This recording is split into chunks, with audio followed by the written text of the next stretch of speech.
So why is the rise of AI and AI-based applications, which is basically everything now, why is that driving a change in pricing models? Well, it comes down to margins and economics, which any of you who have tried to implement or as you're building AI features into your products, you're already feeling this, whether or not you've decided to change your pricing model. But historically, SaaS pricing was 90% margin or 90 plus percent in terms of gross margin, before you talk about fixed expenses and all of that, but your cost of goods sold was very low. I mean, you have your AWS or whatever your hosting is, and maybe you consider the marginal cost of customer success and some other bits and pieces. But generally speaking, you've got a very, very high margin product. Well, now in the AI world, what's eating that up? Well, it's your tokens, it's your models. And even if you're running locally, those GPUs cost a heck of a lot of power to run. And so either way, you're compressing your margins. So AI margins, I'll say 60% question mark. We've heard different things, certainly companies that I've talked to, some of them are in this range, some of them are quite a bit higher, if the AI usage is a little bit lighter, but not uncommon to see 30 percentage points of margin getting eaten up by those AI costs. So take, for instance, a $100 a month product, you might have embedded in that $30, $40 worth of token charges. A lot of startups are getting away with this right now because they are consuming what? They're consuming all of the free credits they got when they signed up at AWS. And then they jump over to GCP and they use Google or Gemini credits. And then they jump over to Azure and they use those credits. But guess what? The credit train is going to end eventually. And so when that does, you have to live up to the full unit economics. Now, this 60% margin, that's assuming something. That's assuming that you stay in a SaaS pricing model because you have a fixed price and you're just eating those costs. If you move into a usage-based model, well, it doesn't necessarily change that, but it does change it in that it offloads the risk. So you're still going to have those costs. You're still going to have a gross margin and lower unit economics compared to, say, the golden era of SaaS. But now there's no risk that if a user goes nuts and totally overutilizes your product, that you're actually stuck with a loss, which in the extreme case could happen with AI model usage. So that's what we see, or that's the reason. That's the reason for the shift to AI.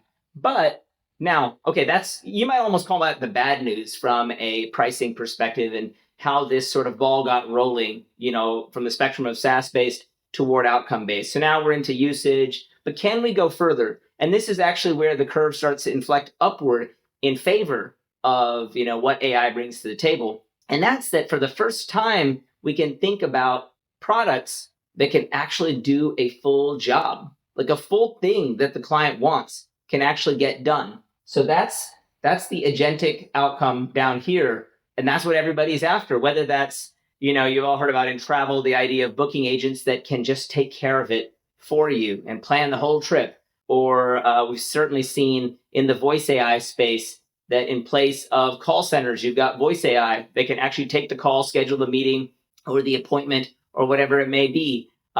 In the legal tech space, we had an interesting example where the AI was actually listening to calls and deciding whether or not those were good cases to take. And in our own world, we'll have lots more to talk about this, the idea of agentic project management. And so there are lots of these cases where all of a sudden you can move toward an outcome. Now, it's not as simple as that.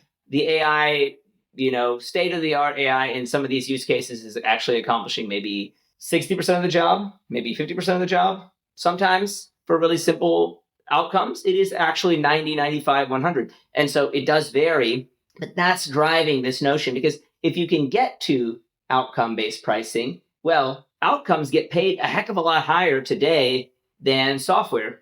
Take the simple example of the call center worker, or let's just take a really simple example. A client of ours, company named ZyraTalk that was acquired recently, great news for them. Well, what did they do?